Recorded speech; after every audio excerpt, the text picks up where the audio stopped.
இந்த வீட்டுல லாஸ்ட் பையனை மட்டும் போட கேட்கக்கூடாது. வேலை சொல்லி கொள்றாங்க ஐயா. ஆண்டி இந்த முட்டை 2 கொடுங்க ஆண்டி. வீட்டுல வாங்கிட்டு வர சொன்னாங்க. 2 போதும் ஆண்டி. இதான் 2 பெரிய முட்டை இருக்கு. டைனோசர் முட்டையா?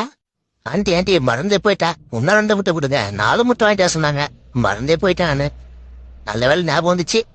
இல்லைன்னா மம்மி கரண்டிலே வச்சிருப்பாங்க எனக்கு. அதையே அங்க வைக்கிறீங்க. என் வாயிலே குடுத்துருக்கலாமே. எனிவே பரவாயில்ல விடுங்க. இங்க, பாய் ஆண்டி. வேணா ஆண்டி. பாட்டி உனக்கும் பாய். இந்த நான் என்ன ஏன் பண்ணி வருது? மம்மி கடைக்கு போயிட்டு வந்துட்டேன் சமத்தா. மம்மி இது பாருங்க. மம்மி பாத்தீங்களா? கரெக்டா போய் வாங்கிட்டேன். தம்பி பும்பா, அந்த பக்கம் போ, என் பக்கம் வராத. அப்புறம் டென்ஷன் ஆச்சுன்னா என்ன பண்ணு எனக்கே தெரியாது. நீ பார்க்க என்ன மாதிரிதான் இருக்க, ஆனா நீ என் இனம் கிடையாது. என் முட்டி சைஸ் தான் இருக்க. என்ன டென்ஷன் பண்ணாத. அப்படி ஓரமா போயிடு. அப்படி டென்ஷன் ஆனா என்ன பண்ண நினைக்க. மொத்த லவுடு போடாந்தட்ட. இப்ப நீ மூஞ்சி வாயா.